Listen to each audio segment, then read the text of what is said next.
तो आज के क्लास में हम लोग कंटिन्यू करने वाले हैं। मोल कॉन्सेप्ट चल रहा था ना जी। तो मोल इन टर्म्स ऑफ वॉल्यूम पढ़ चुके थे। हाँ, हम लोग अगर पिछले क्लास वाला थोड़ा सा रिवीजन कर लें तो मोल का मैंने 3 फॉर्मूला लिखवाया था, याद है आपको? एक लिखवाया था क्या, अगर मोल फाइंड करना हो नंबर से तो क्या करते हैं बताओ? हाँ, जो हम लोगों का नंबर ऑफ पार्टिकल्स होता है ना, क्या होगा? नंबर ऑफ पार्टिकल्स जो गिवन होगा बाय 6.022 इंटू 10⁻23, या इसी को हम लोग क्या कहते हैं, एवोगाड्रो नंबर कहते हैं, एन ए कहते हैं। क्या कहते हैं? एन ए, शॉर्टकट में सिंबल दिखाते हैं। दूसरा हम लोग मोल का जो फॉर्मूला पढ़े थे वो क्या था, याद है? हाँ, गिवन मास। क्या था वो? गिवन मास अपॉन क्या था बताओ? हाँ, मोलर मास। मोलर, और मोलर मास क्या होता है कि कोई भी सब्सटेंस यदि आप 1 मोल लेते हो ना, तो उसका जो मास होता है उसको हम क्या कहते हैं? मोलर मास कहते हैं। और एक और मोल का फॉर्मूला था, याद है? हाँ, गिवन वॉल्यूम, जो वॉल्यूम हम लोगों को दिया रहेगा अपॉन कितना, 22.4 ना जी, 22.4 एट, एक मिनट, ये जो वॉल्यूम दिया रहना चाहिए वो कितना में होना चाहिए? At NTP. एनटीपी का क्या मतलब बताए थे? Normal temperature pressure. आई बात समझ में? तो जब प्रेशर, टेम्परेचर और प्रेशर दोनों नॉर्मल रहता है तब जो है सो कि हम लोग मोल्स कैलकुलेट करना होगा। तो उस कंडीशन में जो वॉल्यूम दिया रहेगा उसको ऊपर रख लेंगे और नीचे 22.4 यानी 22.4 से डिवाइड कर लेंगे, जो आएगा वो हमारा मोल आ जाएगा। हाँ या ना? तो ये बेसिकली 3 फार्मूला था और ये तीनों फार्मूला बहुत ही इंपॉर्टेंट है, आपको लिखने चाहिए। आप लिख लीजिएगा अगर नहीं लिखे होंगे तो, ठीक है। चलिए, अंत में आपको समय दिया जाएगा, पहले समझते चलिए और फॉर्मूला ध्यान में रखिएगा। तो ये था आपका इनिशियली कि मोल को आप कैसे फाइंड करोगे। आगे आपका आता है कंसंट्रेशन टर्म। क्या आता है आगे? थोड़ा सा ये टॉपिक आपको पढ़ने हैं, कंसंट्रेशन टर्म। ये क्या होता है कंसंट्रेशन टर्म? तो देखो, कंसंट्रेशन टर्म क्या होता है कि कोई भी आप जब सॉल्यूशन बनाते हो, सॉल्यूशन समझते हो आप? देखो, जैसे आप एक सॉल्यूट ले लिया आपने, सॉल्यूट मैं समझाता हूँ, प्लस सॉल्वेंट, ये दोनों मिल करके बनाते हैं सॉल्यूशन। क्या बनाते हैं? सॉल्यूशन बनाते हैं। अरे हिंदी में आपने विले प्लस विलायक विलयन बनाता है, याद है आप लोगों को? इसको क्या बोलते हैं?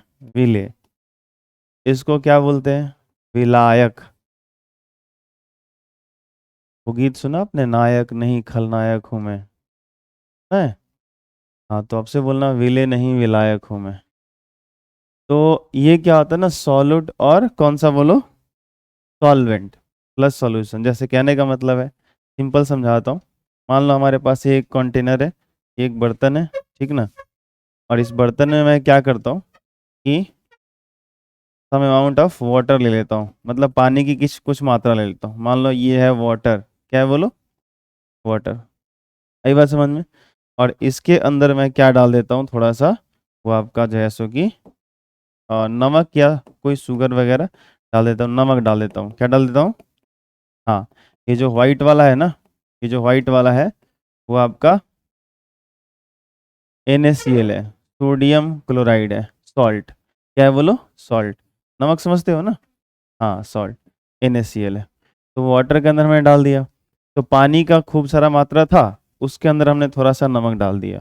तो जो कम मात्रा में होता है, जो क्या होता है, जो कम मात्रा में होता है उसको हम क्या कहते हैं? सॉल्यूट कहते हैं। क्या कहते हैं?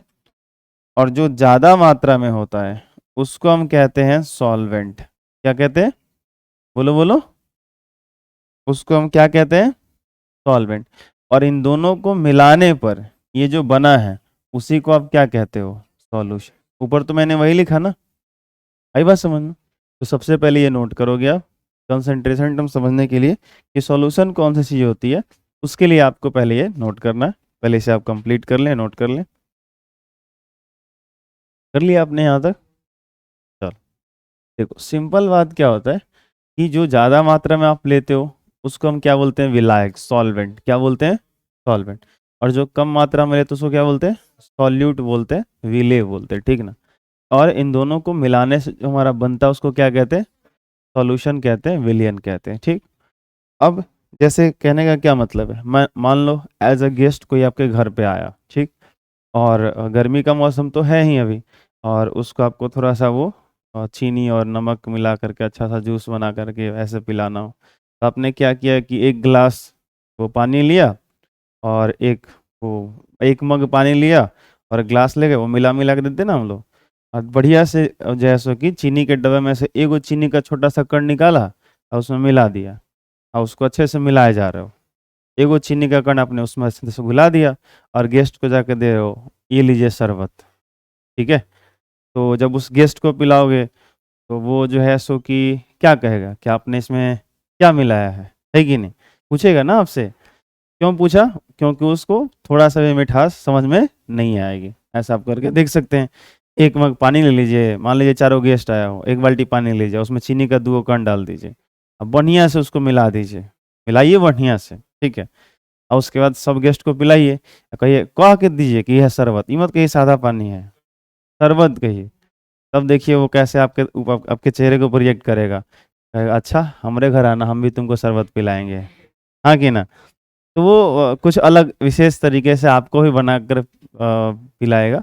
तो कहने का अर्थ है कि आपने क्या उसके अंदर चीनी नहीं मिलाया था, मिलाया था, शुगर आपने डाले थे, परंतु उसमें सॉल्वेंट की जो मात्रा थी, अमाउंट जो सॉल्वेंट का था, पानी की जो मात्रा थी, वो क्या था, बहुत ज़्यादा था। और जो है सो कि आपका शुगर की जो मात्रा वो थी कम है। तो इसी चीज़ को कहते हैं कंसंट्रेशन, कि मतलब आप जो सॉल्वेंट ले रहे हो, आपने जो सॉल्यूशन बनाया, उसमें सॉल्यूट कितना कम या कितना ज़्यादा है, यही बताना हमारा क्या कहलाता है, कंसंट्रेशन टर्म कहलाता है। तो कोई भी कंसंट्रेशन टर्म पढ़ने के लिए हम लोग बहुत सारा पढ़ेंगे, लेकिन जो भी पढ़ेंगे वो हमको बताएगा क्या, बेसिकली हमें ये बताएगा कि आप जो सॉल्यूशन बनाए हो उस सॉल्यूशन में सॉल्यूट कितना प्रेजेंट है, कम या ज़्यादा। आई बात समझ में। ये होता है कंसंट्रेशन टर्म का मतलब। तो इसके आगे हम लोग कंटिन्यू करेंगे। तो कंसंट्रेशन टर्म में सबसे पहले मैं आपको पढ़ाने वाला हूँ मोलैरिटी, जिसको हेडिंग हिंदी में, जो लोग हिंदी मीडियम के हैं जरूर लिख लेंगे, इसको हिंदी में कहते हैं मोलरता। क्या कहते हैं, मोलरता, लिख लीजिएगा, मोलैरिटी। ये क्या होता है, मोलैरिटी कैसी चीज़ है। तो मैंने बोला ना अभी कि हम लोग क्या पढ़ रहे हैं, कंसंट्रेशन टर्म पढ़ रहे हैं। और कंसंट्रेशन टर्म का क्या मतलब है कि जो हम सॉल्यूशन बनाते हैं उस सॉल्यूशन में सॉल्यूट कितना कम या ज़्यादा प्रेजेंट है, वही हमारा क्या होता है, कंसंट्रेशन टर्म होता है। तो कंसंट्रेशन टर्म बहुत सारे होते हैं, जैसे मोलैरिटी आपको मैं पढ़ाऊंगा, मोलैलिटी पढ़ाऊंगा, मोल फ्रैक्शन पढ़ने को मिलेगा, और वेट बाई वेट मिलेगा, वेट बाई वॉल्यूम मिलेगा, वॉल्यूम बाई वॉल्यूम मिलेगा, पार्ट्स पर मिलियन मिलेगा, पार्ट्स पर बिलियन मिलेगा। तो बहुत सारे कंसंट्रेशन टर्म है, डरिए मत, सबकी हिंदी भी आती है। तो धीरे धीरे वो भी हम लोग सीखेंगे, जब लिखेंगे तो वो भी पढ़ेंगे। तो कहने का ये मतलब है हमारा कि जो है सो कि सबको एक करके पढ़ेंगे। तो सबसे पहले मोलारिटी किसको कहते हैं, मोलरता किसे कहते हैं, इसको हम लोग समझते हैं। तो आप लिखना शुरू करेंगे, पहले लिखिए फिर समझाता हूँ, ठीक है। तो यहाँ पर हम लोगों का मोलारिटी क्या चीज़ होती है, देखो ये कैसे बताएगा कंसंट्रेशन को। कह रहा है 1 लीटर विलियन में विलेय की मोलों की संख्या मोलरता कहलाती है, यानी number of moles of solute in 1 litre solution. देखो जैसे कहने का ये मतलब है, एकदम पहले सीधा समझो। जैसे मान लो हमारे पास एक सॉल्यूशन, वही बनाता हूँ। मान लो इसके अंदर हमने एक पानी ले लिया है, और पानी जो है ना वो 1 लीटर है, कितना बोलो, हाँ 1 लीटर वाटर है, ठीक है। उसके अंदर जो सॉल्यूट है उसको आपने कुछ डाल दिया, ठीक है। 1 मोल एज आपने नमक डाल दिया। या मान लो विलयन जब बनता है ना, तो विलेय और विलायक दोनों मिला करके, अभी पिछले वाले पेज पर हमने क्या बताया आपको, सॉल्यूट और सॉल्वेंट मिला करके सॉल्यूशन बनते हैं, ध्यान रहेगा ना, सॉल्यूट और सॉल्वेंट मिला करके सॉल्यूशन बनता है, विलेय और विलायक मिला करके विलयन बनते हैं, ठीक ना, ये ध्यान रखना। तो यहाँ पे मान लो कि आपने इसके अंदर नमक डाल दिया और 1 मोल डाल दिया, या 1 मोल आपने NaCl डाल दिया, क्या डाल दिया, तो आपसे पूछा जाए कि 1 मोल आपने इसके अंदर NaCl डाल दिया और ये जो पूरा सॉल्यूशन बना, मतलब नमक और पानी मिलाने के बाद उसका जो वॉल्यूम है, उसका जो आयतन है वो कितना है, 1 लीटर है। तो आपसे अगर पूछा जाए कि इसकी मोलारिटी कितनी होगी, तो मैं कहूँगा इसकी मोलारिटी यानी मोलरता कितनी है, 1 है। इसकी मोलारिटी कितनी है, 1 है। इसका क्या मतलब हुआ कि 1 लीटर जो विलयन हुआ उसमें कितना मोल हुआ। अब सवाल ये है कि जैसे आप इस पे क्वेश्चन करोगे तो आपको ज़्यादा समझ में आएगा, ठीक है, मैं आपको करके बताता हूँ। जैसे एक यहाँ पे एग्जाम्पल मैं ले लेता हूँ, उदाहरण के तौर पे क्वेश्चन लेता हूँ छोटा सा, कि 2 लीटर विलयन में 2 लीटर विलयन में 98 ग्राम H2SO4 घुला हुआ है, यानी सॉल्युबल है, घुला हुआ है। 98 ग्राम H2SO4 soluble in 2 litre solution. 2 litre solution में कितना ग्राम हमारा सॉल्यूट घुला हुआ है, 98 ग्राम, और वो कौन है, H2SO4 है, ठीक है। अब ध्यान से सुनिएगा, क्योंकि मोलरता आप ये कह रहे हो कि 1 लीटर विलियन में कितना मोल है, तो देखो यहाँ पे मोल के फॉर्म में पूछा जा रहा है।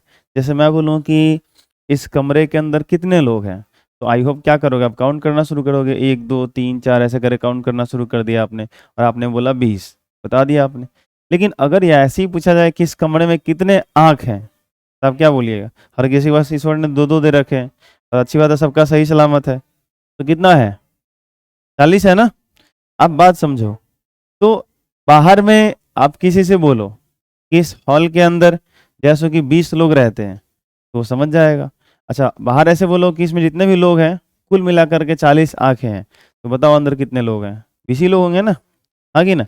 तो कहने का तरीका बस बदला, लेकिन दोनों एक ही चीज को रिप्रेजेंट कर देंगे, हाँ कि ना। तो कहने का मतलब है कि 98 ग्राम, सुनो 98 ग्राम 2 लीटर सॉल्यूशन में घुला हुआ है, लेकिन उसी को पहले मोल में कन्वर्ट कर लो आप, आई बात समझ में, ठीक है। तो आप क्या करोगे, अभी अभी जस्ट पिछले वाले पेज पे मोल निकालने के फॉर्मूला में पिछले क्लास वाला मैं रिवीजन करा रहा था, क्या बताया था, given mass by molar mass, याद आया। तो गिवन मास कितना है इसका, 98 ग्राम, है कि नहीं। और मोलर मास क्या होता है कि 1 मोल लोगे तो कितना द्रव्यमान होगा, तो आणविक द्रव्यमान, मोलर द्रव्यमान निकालना सीखे है कि नहीं सीखे हैं, अच्छे सीखे हैं। और H2SO4 का आता भी 98 है, कितना आता है, हाँ, तो इसका होगा 98 ग्राम पर मोल, क्या होगा, 1 मोल का जो मास होता है उसी को मोलर मास कहते हैं, और यूनिट रहता है ग्राम पर मोल, ऐसे बोलते हैं कि 1 मोल का कितना मास, तो ऐसे, तो मोल ऊपर चला जाएगा, यहाँ ग्राम से ग्राम कैंसिल हो जाएगा, 98 से 98 कट जाएगा, तो कितना जाएगा, 1 मोल, आ रहा है समझ में। तो आप मुझे बताओ, अब मैं ये कहूँ कि उस 2 लीटर सॉल्यूशन में, 2 लीटर विलियन में 98 ग्राम H2SO4 घुला हुआ है, या ऐसे कहूँ कि उस 2 लीटर विलियन में, 2 लीटर सॉल्यूशन में 1 मोल H2SO4 घुला हुआ है, दोनों बात सही है कि एक ही बात सही है, दोनों सही है ना। 1 मोल अगर उसके अंदर मैं डालूंगा तो उसका मास कितना आएगा, 98 ग्राम ही तो आएगा, अरे हाँ कि ना। तो बस बोलने का तरीका बदला, मोल के फॉर्म में कन्वर्ट किए, क्योंकि मोलैरिटी जब पूछा जाता है हमसे तो हम मोल्स के फॉर्म में आंसर करते हैं, मोल के फॉर्म में हम कंसंट्रेशन बताते हैं, मास के फॉर्म में हम नहीं बताते। तो हमें क्या करना है कि जो सॉल्यूट का मास दिया है, जो विले का जो आपने डाला है उस वाटर के अंदर, सॉल्यूशन के अंदर घुलाया है, उसको मोल्स में पहले कन्वर्ट कर लो, तो कितना आया, 1 मोल, ठीक। यानी हम कह सकते हैं कि जो 2 लीटर विलियन है उसमें 1 मोल H2SO4 घुला हुआ है। लेकिन मोलारिटी क्या कहता है, मोलारिटी कहता है कि 1 लीटर विलियन में, वो ये नहीं कहता है कि 2 लीटर में बताओ, 5 लीटर में बताओ, वो कहता है कि 1 लीटर में कितना विले है, कितना सॉल्यूट है वो बताओ, 1 लीटर हाउ मेनी, आपका जो है सो कि क्या बोलते हैं, number of moles of solute in 1 litre solution. वो कहता है 1 लीटर सॉल्यूशन बताओ कि नंबर ऑफ मोल्स कितने होंगे, तो बस हम ऐसे लिख देंगे, सिंपल बात है कि सिंस, यानी चूंकि क्या ऐसे लिख सकते हैं कि 2 लीटर विलियन में इन 2 लीटर सॉल्यूशन, 2 लीटर विलियन में कितना मोल हमको मिल रहा है? 1 मोल, हाँ कि ना? जो आपका विलेय है, जो आपका सॉल्यूट है, वो कितना मिल रहा है? 1 मोल H2SO4 मिल रहा है आपको, जो आपका विलेय है जिसको आपने डाला है। तो अगर 2 लीटर में आपको 1 मोल मिल रहा है, तो 1 लीटर विलियन में कितना मिल रहा होगा? 1/2 मोल, हाँ या ना? H2SO4 और 1/2 यही क्या हो जाएगा? यही मोलारिटी हो जाएगा। इस सॉल्यूशन की यही क्या हो जाएगी? मोलारिटी हो जाएगी, मोलरता हो जाएगी। 1/2 का क्या मतलब हुआ? 0.5। क्या हो गया? 0.5। तो हम लोग यहाँ पे कहेंगे कि इसकी जो मोलारिटी होगी, इसकी जो मोलारिटी होगी, जो मोलरता होगा, वो कितना हो जाएगा बताइए? 0. जो इसकी मोलरता होगी, मोलारिटी होगी, वो आ जाएगी 0.5, ऐसा कुछ। ठीक है, तो एक चीज आप अगर सही से ऑब्जर्व करोगे ना, तो यहाँ पे क्या हो रहा है, ऊपर देखो तो ये क्या है? 1 मोल H2SO4, ये देखो नंबर 1 है ना, ये क्या ऊपर क्या आया? जो सॉल्यूट का मोल था वो ऊपर आ गया, और नीचे जो सॉल्यूशन का जो वॉल्यूम था वो अपॉन बटा में आ गया, हाँ कि ना? तो इसका अगर फॉर्मूला देखोगे ना, तो बुक्स में ऐसे लिखा रहता है। हम लोगों का मोलारिटी का जो फॉर्मूला होता है वो ऐसे लिखा रहता है। मोलारता, देखो हम क्या लिख दिए, मोलरता यानी कि मोलारिटी। इसका ऐसे लिखा रहता है, विलेय का मोल, विलेय का मोल, number of moles of solute by विलियन का आयतन, विलियन का आयतन। लेकिन ध्यान रखना है, विलियन का आयतन जब भी लेना है तो किस में लेना है? लीटर में, क्योंकि आयतन के बहुत सारे यूनिट होते हैं। सेंटीमीटर क्यूब होता है, मीटर क्यूब होता है, लीटर होता है, आई बात समझ में? ये ध्यान रखिएगा, मिली लीटर होता है, तो ये सब नहीं, आपको यहाँ पे किस में लेना है? लीटर में। आप इंग्लिश में भी लिख सकते हो, कोई दिक्कत नहीं है, आप खुद से भी कर लेना, थोड़ा वो तो कर ही सकते हो। Molarity is equal number of moles of solute, गड़बड़ कर रहे हैं आप लोग, number of moles of solute. ठीक है, ये ध्यान रखिएगा थोड़ा सा। ठीक है, number of moles of solute by volume of solution, आई बात समझ में? ठीक है, इन लीटर, ब्रैकेट में कर लेना, आई बात समझ में? ब्रैकेट में सिर्फ कैपिटल एल भी यूज करोगे तो उसका मतलब समझ में आ जाना चाहिए। तो ये आपका मोलारिटी का फॉर्मूला हो गया। तो ये कैसे आया होगा? तो आप सोच सकते हो कि मान लो V वॉल्यूम के अंदर n मोल्स हैं, कितने मोल्स हैं? ठीक है, तो यूनिट वॉल्यूम के अंदर कितना होगा? N/V। तो मोलारिटी को दिखाते हैं कैपिटल M से, किसे दिखाते हैं? तो capital M is equal small n/, क्या हो जाएगा? V। तो ये आपका फॉर्मूला हो गया, आया समझ? कोई दिक्कत? तो मोलारिटी का जो फॉर्मूला मिलेगा आपको यही मिलेगा, N/V, वेयर N क्या है आपका? स्मॉल n क्या है? Number of moles of solute, और V क्या है? Volume of solution. और ब्रैकेट में चाहो तो डाल देना यहाँ भी कैपिटल L, यानी वॉल्यूम आपको लीटर में लेने हैं। किसमें लेने हैं? लीटर में लेने। आई बात समझ में? चलो, तो आप सबसे पहले इसको नोट करेंगे यहाँ से, पहले ये डेफिनेशन, ये डायग्राम, उसके बाद ये एग्जाम्पल, फिर आगे बढ़ेंगे। Molarity number of moles upon volume of solution in litre. चलो ठीक, तो ये आपका हो गया मोलारिटी। अगला देखो, पढ़ो क्या हेडिंग? मोलालिटी, क्या बोलो? हाँ, मोलालिटी, मोलालिटी, मोलालिटी, जो बोलना है बोली। इसको हिंदी में कहते हैं मोललता। क्या कहते हैं? ऐसा लगता है बच्चा तोतला हो गया है। हाँ, तो इसको हिंदी में बोलते हैं मोललता। इसके पहले वाला था मोलरता, क्या था? मोलरता। और ये है मोललता, क्या है? उसको दिखाते थे। अच्छा, एक चीज़ हम लोग मिस कर गए, माफ़ कीजिएगा, गलती मेरी है, अपराध मेरी है, सज़ा मुझे मिलनी चाहिए। अपराध नहीं किया मैंने, जेल मत भेज देना मेरे को, ठीक है? तो मैं क्या कहने वाला था कि जो मोलारिटी होती है ना, जो मोलरता होती है, ठीक है, जो मोलारिटी होती है, ठीक है, मोलारिटी का एसआई यूनिट जो हम लोग यूज़ करते हैं, ठीक है, एसआई यूनिट नहीं बोल सकते क्योंकि लीटर तो ऐसे वॉल्यूम का ऐसा ही है, तो ऐसा ही है नहीं। मोलरता का मात्रक, यूनिट ऑफ मोलारिटी, ठीक है, यूनिट ऑफ मोलारिटी। तो मोलारिटी समझ रहे हो आप, नहीं समझ रहे हो?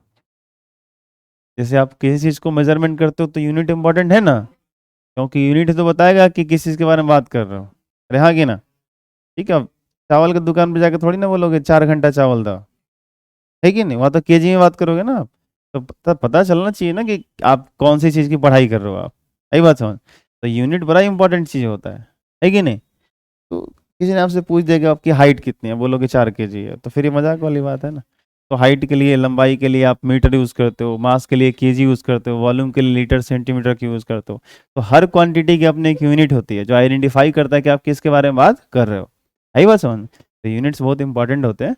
तो मोलरता का जो मात्रक होता है, यूनिट होता है, ठीक है, मोलारिटी का, तो फॉर्मूला से ही देख लो। फॉर्मूला भी क्या लिखे थे हम लोग? मोलारिटी इज इक्वल, बताओ, अभी लिखे थे ना, कैपिटल एम इज इक्वल क्या, number of moles upon volume.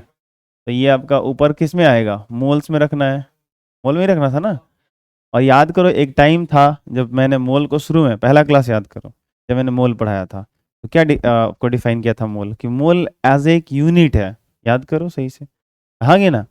मोल क्या है, एज एक यूनिट है जो किसी भी सब्सटेंस के खास अमाउंट को रिप्रेजेंट करता है, हाँ या ना? एक बात समझ में। एक मोल आप लेते हो तो इतना नंबर, एक मोल लेते हो तो इतना मास, एक मोल लेते हो तो इतना वॉल्यूम, याद आ रहा है आपको? एक निश्चित मात्रा को रिप्रेजेंट करता है, एक निश्चित अमाउंट ऑफ सब्सटेंस को रिप्रेजेंट करता है मोल। तो वो एज ए यूनिट रिप्रेजेंट किया जाता है, एज ए मात्रक बिहेव करता है ये। तो m is equal N by V, तो ये हो जाएगा मोल, और पर क्या रहेगा, लीटर। तो आप इसको ऐसे ही लिखोगे, मोल पर लीटर, क्या लिखोगे, ऐसे लीटर का इन्वर्स कर दो, लिख सकते हैं ना ऐसा? ठीक है, ऐसा चलेगा। तो या इसी को जैसे कैपिटल एम से तो यहाँ पे दिखाते ही हो, तो ये आपका एक लाइन जरा सा नोट कर लीजिए इसको, फिर आगे मोलालिटी पे आते हैं।